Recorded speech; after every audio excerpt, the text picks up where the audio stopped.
নমস্কার বন্ধুরা, রিঙ্কু কিচেন আপনাদের সবাইকে স্বাগত জানাই। প্রতিদিনের মতো আজ আবারও চলে এসেছি নতুন একটা রেসিপি নিয়ে। আজ আমি সুজির রস ভরা মিষ্টি তৈরি করে দেখাবো। যখন তখন মিষ্টি খেতে মনে হলে মাত্র দুটো উপকরণ দিয়ে ঝটপট এই সুজির রস ভরা মিষ্টিটা তৈরি করে নিতে পারেন।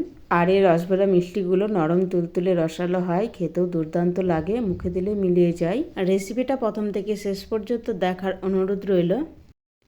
রসভরা মিষ্টির জন্য প্রথমে চিনি সিরা তৈরি করে নিব। তার জন্য গ্যাসের উপর ফ্রাই প্যান বসিয়ে দিয়ে দিচ্ছি 1 কাপ মতো চিনি। এবার দিয়ে দিচ্ছি ওই কাপ মেপে 1 কাপ জল। যতটা চিনি ঠিক ততটাই জল দিতে হবে। এবার অনবরত নাড়াচাড়া করে চিনিগুলো গলিয়ে নিতে হবে। চিনিগুলো অনবরত নাড়াচাড়া করে গলিয়ে নিয়েছি। চিনি সিরার সুন্দর ফ্লেভারের জন্য 3টি এলাচকে মুখ ফাটিয়ে দিয়ে দিলাম। এবার একটু নাড়াচাড়া করে মিশিয়ে দিব। চিনি সিরাটা তৈরি হতে খুব একটা বেশি সময় লাগবে না। চিনিগুলো গলে যাওয়ার পর 3 থেকে 4 মিনিট সময় নিয়ে মিডিয়াম ফ্লেমে ফুটিয়ে নিলেই চিনি সিরাটা তৈরি হয়ে যাবে। এই সময় দিয়ে দিচ্ছি অরেঞ্জ কালারের অল্প একটু ফুড কালার। ফুড কালারটা দেওয়ার কারণে মিষ্টিগুলোর ওপর সুন্দর কালার আসবে। আপনারা চাইলে ফুড কালারের পরিবর্তে কেশরও ব্যবহার করতে পারেন। চিনি সিরাটাকে 4 মিনিট সময় নিয়ে ফুটিয়ে নিলাম। চিনি সিরাটা একতারে বা দুতারের প্রয়োজন নেই। চিনি সিরাটা এভাবে একটু হাতে নিয়ে দেখবেন, যখন দেখবেন একটু চ্যাটচ্যাটি ভাব চলে এসেছে তখন বুঝে নিতে হবে চিনি সিরাটা তৈরি হয়ে গেছে। এখন চিনি সিরাটা তৈরি হয়ে গেছে, তা গ্যাস বন্ধ করে নামিয়ে সাইডে রেখে দেব। এবার মিষ্টিগুলো তৈরি করব। তার জন্য আবারও গ্যাসের উপর ফ্রাই প্যান বসিয়ে দিলাম। এখন এর মধ্যে দিয়ে দেবো 1 কাপ মতো লিকুইড দুধ। এবার দিয়ে দিচ্ছি এই দুধের মধ্যে 1/2 কাপ সুজি। আপনারা চাইলে দুধের পরিবর্তে জল দিয়েও রেসিপিটা তৈরি করে নিতে পারেন। তবে একটা জিনিস খেয়াল রাখবেন, 1/2 কাপ সুজি ব্যবহার করলে 1 কাপ দুধ বা জল ব্যবহার করতে হবে। সুজিটা দেওয়ার সাথে সাথে দুধটা তাড়াতাড়ি টেনে নিবে, তাই গ্যাসের ফ্লেমটা লোতে রেখে সুজিটা দিবেন। এবার অনবরত নাড়াচাড়া করে সুজিটা রান্না করে নিতে হবে। সুজিটা রান্না হতে খুব একটা বেশি সময় লাগে না। লো ফ্লেমে 4 থেকে 5 মিনিটে সুজিটা খুব সুন্দরভাবে রান্না হয়ে যায়। একটু পরে আপনাদের দেখাচ্ছি। দেখুন সুজিটা দুধটা ভালোভাবে টেনে নিয়েছে। এখন অনবরত নাড়াচাড়া করে যতক্ষণ না সুজিটা শুকনো হয়ে আসছে ততক্ষণ এভাবে রান্না করে নিব। যখন তখন মিষ্টি খেতে মন হলে মাত্র দুটো উপকরণ দিয়ে ঝটপট এই সুজির রসভরা মিষ্টিটা তৈরি করে নিতে পারেন। আর এই মিষ্টিগুলো নরম তুলতুলে রসালো হয়, মুখে দেওয়ার সাথে সাথে মিলিয়ে যায়, খেতেও দুর্দান্ত লাগে।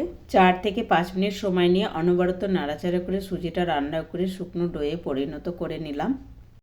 সুজিটা এরকম নরম করে রান্না করে নিতে হবে, তাহলে মিষ্টিগুলোর মধ্যে চিনি সিরাটা খুব সুন্দরভাবে ঢুকবে। এখন গ্যাস বন্ধ করে সুজির ডোটাকে একটা প্লেটের মধ্যে নামিয়ে নিলাম আর ঠান্ডা হওয়ার জন্য কিছু সময় সাইডে রেখে দেব। এখন সুজিটা হালকা ঠান্ডা হয়ে গেছে। এবার আমি মেখে নিব। তবে খুব একটা বেশি সুজিটা ঠান্ডা করা যাবে না, হাতে সহ্য করতে পারবেন এরকম গরম থাকা অবস্থায় সুজিটা কিন্তু মেখে নিতে হবে। সুজির ডোটা 3 থেকে 4 মিনিট সময় নিয়ে মেখে একদম স্মুথ ডো তৈরি করে নিলাম। এবার মিষ্টিগুলো তৈরি করব। তার জন্য এখান থেকে অর্ধেকটা পরিমাণে মিশ্রণ নিয়ে ছোট ছোট লেচি কেটে নিচ্ছি। এভাবে আগে ছোট ছোট লেচি কেটে নিলে মিষ্টিগুলো সব একই সাইজের তৈরি হবে আর দেখতেও সুন্দর লাগবে। একইভাবে মিষ্টির জন্য সমস্ত লেচিগুলো কেটে নিলাম।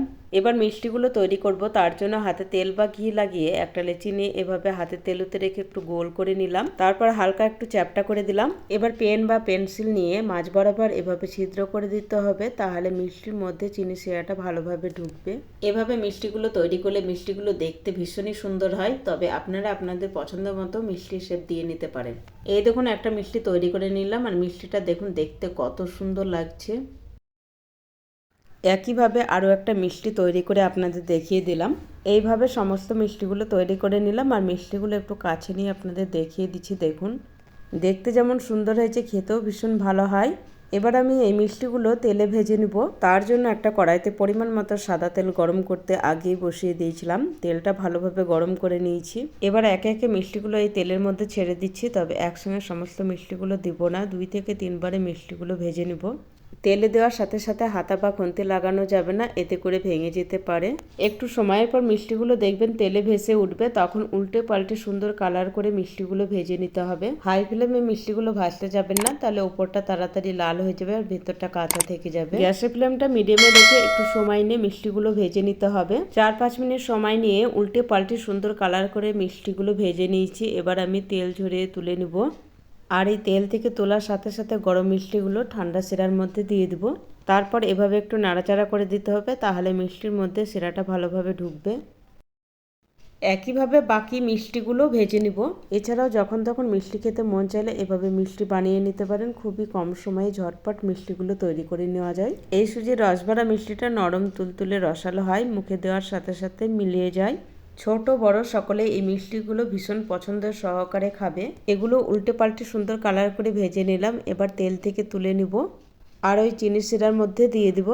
একইভাবে সমস্ত মিষ্টিগুলো ভেজে নিয়ে চিনি শিরার মধ্যে দিয়ে দিলাম। তারপর এভাবে একটু নাড়াচাড়া করে দিলাম। এবার ঢেকে 30 মিনিটের জন্য এভাবেই রেখে দিব।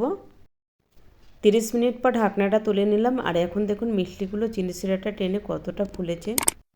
এবার একটা মিষ্টি একটু কাছে নিয়ে আপনাদের দেখিয়ে দিচ্ছি। দেখুন মিষ্টির মধ্যে কতটা রস ঢুকেছে, আপনারা দেখে নিশ্চয়ই বুঝতে পেরেছেন। এবার এই মিষ্টিগুলো একটা প্লেটে পরিবেশন করে দিলাম। এবার মিষ্টিগুলো যাতে আরেকটু সুন্দর দেখে তার জন্য অল্প একটু পেস্তা ছড়িয়ে দিলাম। এবার একটা মিষ্টি আপনাদের কেটে দেখিয়ে দিচ্ছি। দেখুন কতটা নরম তুলতুলে রসালো হয়েছে, মুখে দেওয়ার সাথে সাথে মিলিয়ে যায়। আর এই মিষ্টিগুলো অনেকটা গোলাপজামুন মিষ্টির মতো জুসিলি তৈরি হয়। আজকের রেসিপিটা আপনাদের কেমন লেগেছে অবশ্যই কমেন্ট করে জানাবেন। রেসিপিটা ভালো লাগলে লাইক শেয়ার সাবস্ক্রাইব করে আমার পাশে থাকার অনুরোধ রইল। আজকে এখানে শেষ করছি, দেখা হবে আবার নতুন কোনো রেসিপির সাথে। ততক্ষণ ভালো থাকবেন, সুস্থ থাকবেন।